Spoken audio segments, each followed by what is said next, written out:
नमस्कार, मैं हूं शशि शेखर और आप देख रहे हैं यूथ एजेंडा में शशि शेखर की पाठशाला। आज हम चर्चा करेंगे चतुर्मास के बारे में। भारतीय वाङ्मय में चतुर्मास का विशेष महत्व है। यह आषाढ़ शुक्ल पक्ष की एकादशी से आरंभ होता है और इसका समापन कार्तिक मास शुक्ल पक्ष की एकादशी को होगा। मान्यता है कि इन 4 माह में भगवान नारायण पाताल लोक में विश्राम करते हैं, इसीलिए कोई शुभ काम नहीं होते। लेकिन आश्चर्यजनक तथ्य यह है कि यदि चतुर्मास में कोई पवित्र कार्य नहीं हो सकते, तब सनातन परंपरा की सभी बड़े और महत्वपूर्ण त्यौहार जैसे गुरु पूर्णिमा, रक्षाबंधन, नाग पंचमी, ऋषि पंचमी, हरतालिका तीज, चौथ, गणेशोत्सव, जन्माष्टमी, संतान सप्तमी, करवा चौथ, हरियाली तीज, अमावस, पितृपक्ष, नवरात्र, दशहरा, दिवाली, गोवर्धन पूजा, भाई दूज, छठ आदि सभी बड़े त्यौहार इसी अवधि में आते हैं। बड़े त्योहारों में केवल होली है जो इस चतुर्मास की अवधि से बाहर है। यदि कोई शुभ कार्य नहीं हो सकते तो बड़े बड़े त्योहारों की श्रृंखला का प्रावधान इस अवधि में क्यों किया गया है? इस प्रश्न का उत्तर हमें इन आयोजनों के विश्लेषण में मिल जाएगा। चतुर्मास में जो त्यौहार होते हैं और जिन आयोजनों को या कार्यों को निषिद्ध बताया गया है, इन दोनों का विचार करें तो हम पाएंगे कि वर्जित किए गए सभी आयोजन भले दिखने में सामूहिक लगते हों, लेकिन उनका आयोजन समूह में होता है, पर उसके व्यक्तिगत हित की उत्सव हैं, व्यक्तिगत प्रभाव की स्थापना या प्रदर्शन के आयोजन हैं। उन आयोजनों में समाज या राष्ट्र हित निहित नहीं है, लेकिन इन 4 माह में जिन त्योहारों का प्रावधान किया गया है वे सब व्यक्ति, परिवार, समाज, राष्ट्र और लोक कल्याण के हैं। व्यक्तिगत हित या व्यक्तित्व के प्रभाव का प्रदर्शन एक बात है और व्यक्ति या व्यक्तित्व का निर्माण बिल्कुल दूसरी बात है। जैसे विवाह, नामकरण, यज्ञोपवीत, नए घर का निर्माण आदि कार्य केवल व्यक्ति या परिवार हित तक ही सीमित होते हैं। इनके व्यक्तिगत संतोष और सुख तो मिलता है, लेकिन परिवार का आंतरिक उत्थान नहीं होता। जबकि दूसरी ओर जिन त्योहारों के आयोजन होते हैं वे सब किसी निजत्व के प्रदर्शन या प्रसन्नता के लिए नहीं, अपितु व्यक्ति, परिवार, समाज और राष्ट्र के सशक्तिकरण और समृद्धिकरण के निमित्त है। उनका उद्देश्य व्यक्ति को तन से, मन से, बुद्धि से और विवेक बल से समृद्ध बनाना है, परिवार को सशक्त बनाना है, समाज को संगठित और उन्नत बनाना है और संपूर्ण राष्ट्र को एक सूत्र में आबद्ध करना है।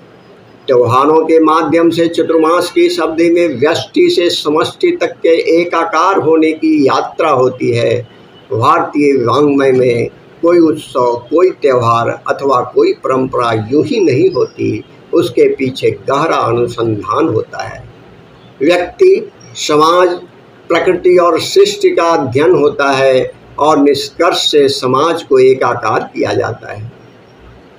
चतुर्मास के इन प्रावधानों में मानो शरीर विज्ञान, चिकित्सा विज्ञान, मनोविज्ञान, प्राण विज्ञान, वनस्पति विज्ञान ही नहीं, अंतरिक्ष विज्ञान के निष्कर्षों को भी समाहित किया गया है।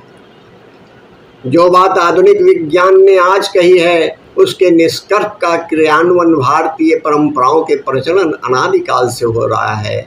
आधुनिक विज्ञान ने 19वीं और 20वीं शताब्दी में जाना कि मनुष्य सहित चींटी से लेकर हाथी तक संसार के सभी प्राणी एक दूसरे के पूरक हैं और सृष्टि की नियामक शक्ति प्रकृति है। प्रकृति से समन्वय और संतुलन बनाकर ही धरती पर जीवन समृद्ध और दीर्घजीवी होगा। यदि प्रकृति का क्षय होगा तो किसी का जीवन नहीं बचेगा। यह भारतीय मनीषियों ने हजारों वर्ष पहले खोज ली थी और इसकी सावधानियां ही इस चतुर्मास के आयोजन में है। इसे अनदेखा करके दुनिया ने विकास के नाम पर विनाश का मार्ग पकड़ लिया है। विज्ञान का दंभ भरने वाली दुनिया के सामने अब सत्य सामने आया है, तो अब मार्ग बदलने की छटपटाहट। लेकिन भारत ने यह सावधानी और प्रकृति से समन्वय के साथ जीवन के संचालन का प्रावधान सैकड़ों हजारों सालों से कर रखा है। चतुर्मास में होने वाली उत्सव परंपरा में वे सभी सावधानियां हैं जिनमें व्यक्ति, परिवार, समाज और राष्ट्र अपना विकास तो करे पर प्रकृति का संरक्षण भी साथ चले। हम जानते हैं कि प्राणी को भोजन, पानी, श्वास और आरोग्य सब प्रकृति से मिलता है। प्रकृति में जितने पदार्थ जिस अनुपात में हैं वे सब उसी अनुपात में मनुष्य देह के भीतर है और यह सभी पदार्थ 5 तत्वों से बने हैं। ये तत्व धरती, आकाश, अग्नि, जल और पवन है। यदि प्रकृति में इनके अनुपात में परिवर्तन होगा तो इसका प्रभाव प्राणी देह पर भी पड़ता है। इन 4 महीने में इन 5 तत्वों के अनुपात में परिवर्तन आता है। यदि सावधानी से इस परिवर्तन के अनुरूप स्वयं को सक्षम न किया तो यह अवधि मनुष्य को रोगग्रस्त बना देगी। चतुर्मास में भारतीय उत्सवों में न केवल इस अवधि के परिवर्तनों के अनुरूप स्वयं को सक्षम बनाना है अपितु इतना समृद्ध बनाना है कि फिर वर्ष भर तक कोई परिवर्तन व्यतीत न कर सकेगा।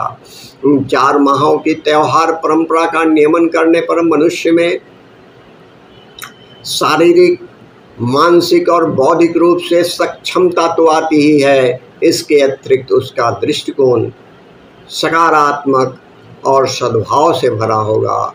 चतुर्मास की अवधि में उत्सव परंपरा को समझने के लिए 3 विषयों पर ध्यान देना होगा। एक, मनुष्य की संरचना का रहस्य, दूसरा, प्राणियों एवं वनस्पति का जीवन में उपयोगिता और तीसरा, पुराणों में वर्णित कथाओं का संदेश। यदि कथाओं के रहस्य को समझेंगे तो पाएंगे कि उनमें प्रथम दोनों बिंदुओं के निष्कर्ष का समाधान है। इसके लिए हम मनुष्य को समझें। वह मनुष्य का व्यक्तित्व 2 प्रकार का होता है, एक जो दिखाई देता है और दूसरा जो दिखाई नहीं देता है। जैसे चेहरा, हाथ, पैर, त्वचा, मांस, हड्डियां, हृदय, लीवर, किडनी आदि सब देख सकते हैं, पर मन के भाव, विचार, वृत्ति, विवेक, ज्ञान, मेधा, प्राण शक्ति आदि दिखाई नहीं देते। जैसे शरीर के रोग होते हैं वैसे ही मन, प्राण, चित्त, वृत्ति, भाव आदि भी रोगग्रस्त होते हैं। जिस प्रकार शरीर की व्याधियां और रोग मनुष्य के मन, वचन, विवेक, विचार, वृत्ति सबको प्रभावित करती है, उसी प्रकार मन, भाव, विचारों की व्याधियां भी शरीर को प्रभावित करते हैं और इन सब का प्रभाव मनुष्य के जीवन ही नहीं वरन पूरे वातावरण पर प्रभाव डालता है। परिवार पर पड़ता है, समाज पर पड़ता है, देश पर पड़ता है। व्यक्ति के स्वास्थ्य का प्रभाव उसकी प्रगति, उसके कार्य, उसकी कार्य की गुणवत्ता को भी प्रभावित करता है। इसीलिए भारतीय वाङ्मय में शरीर के साथ मन, बुद्धि, ज्ञान, विवेक के स्वस्थ और आत्मशुद्धि पर भी ध्यान दिया गया है। मनुष्य देह में मुख्यतः 5 आयाम होते हैं। एक, शरीर जो भोजन अर्थात अन्न से आकार पाता है, इससे अन्नमय कोश जिसे शरीर कहते हैं। दूसरी, चेतना जिससे शरीर सक्रिय रहता है, इसे प्राणमय कोश कहते हैं। और तीसरा, मन जिसके संकेत पर प्राण शक्ति सक्रिय होकर शरीर को संचालित करती है, इसे मनोन्मय कोश कहते हैं। और चौथा, ज्ञान जिससे उत्पन्न विवेक मन की इच्छाओं को संतुलित करता है, इसे ज्ञानमय कोश कहते हैं। और अंत में आत्मा जिसका संबंध परमात्मा, यूनिवर्स की एनर्जी से होता है, इसे आत्ममय कोश कहते हैं। और चतुर्मास के इन 4 महीनों में मनुष्य को चींटी से हाथी तक सभी प्राणियों, वनस्पति में नन्ही दूब से लेकर विशाल वट और पीपल वृक्ष तक और अंतरिक्ष के सभी ग्रहों के साथ समन्वय करके जीवन को समृद्ध बनाने का रहस्य छुपा है। ये तो चतुर्मास प्राणी के प्रकृति के एकाकार होने की महत्वपूर्ण अवधि है। यदि मनुष्य इस महत्वपूर्ण कालखंड में व्यक्तिगत उत्सव और कार्यों तक सीमित रहेगा तो कैसे